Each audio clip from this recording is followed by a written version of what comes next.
পাশ্চাত্যের হীনচরিত্রতা ও ঐহিক উন্নতি। প্রশ্ন: পাশ্চাত্য দেশসমূহের লোকের চরিত্রবল নেই। ইন্দ্রিয়ভোগই তাদের জীবনের চরম লক্ষ্য। ভারতবাসীদের তুলনায় তারা সংযমে নিকৃষ্ট। তবুও তারা স্বাধীনতা রক্ষা করছে, উন্নতি সাধন করছে। যদি তাদের পক্ষে এসব সম্ভব হয়, তবে আমাদের পক্ষে হবে না কেন? উত্তর: পাশ্চাত্য দেশগুলো আমাদের তুলনায় চরিত্রে নিকৃষ্ট হলেও এতে কিছু প্রমাণিত হয় না। আমাদের দেশে যৌন ব্যভিচার কম হলেও ভারতবাসী অবৈধ বীর্যক্ষয়ে পিছিয়ে নেই।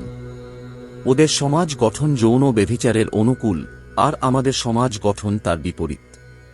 ওদের সমাজে সীতা, সতী, সাবিত্রী বা দময়ন্তীর মতো আদর্শ নেই, কিন্তু আমাদের আছে।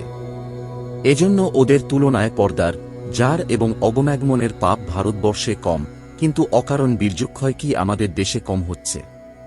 পশুত্বে আমাদের পার্থক্য খুব একটা বেশি নয়। তবুও তারা আমাদের চাইতে ঐহিক উন্নতিতে এগিয়ে আছে। এর কারণ হল, একদিকে ওদের শিক্ষার প্রসার, অন্যদিকে নারীদের সর্বক্ষেত্রে সহযোগিতা। শিক্ষা হল মনের ব্রহ্মাস্ত্র, যা সংঘবদ্ধতার শক্তি দেয় এবং উন্নতি সাধন করে। শিক্ষিত লম্পট অশিক্ষিত লম্পটকে সহজেই পরাজিত করতে পারে।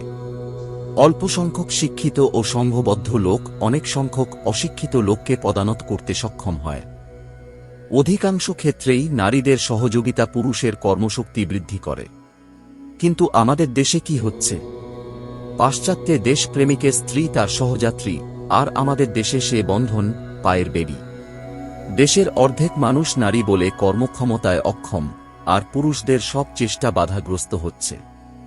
দেশের সেবা বলে অর্থহীন চিৎকার না করে আগে মূর্খ ও অন্ধকারাচ্ছন্ন চিত্তে জ্ঞানের আলো জ্বালাও এবং নারীদের হাতে কাজের হাতিয়ার তুলে দাও। তখন বুঝবে কেন ইউরোপ শ্রেষ্ঠ।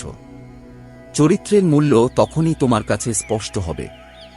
যুবকদের পাঠ শেষ হলে শ্রী শ্রী বাবা তাদের বিদায় জানিয়ে ভবানীপুর রওনা দিলেন এবং উপদেশের অপেক্ষায় থাকা আরেক দল যুবকের সাথে সাক্ষাতের উদ্দেশ্যে হরিয় পার্কে আগমন করলেন।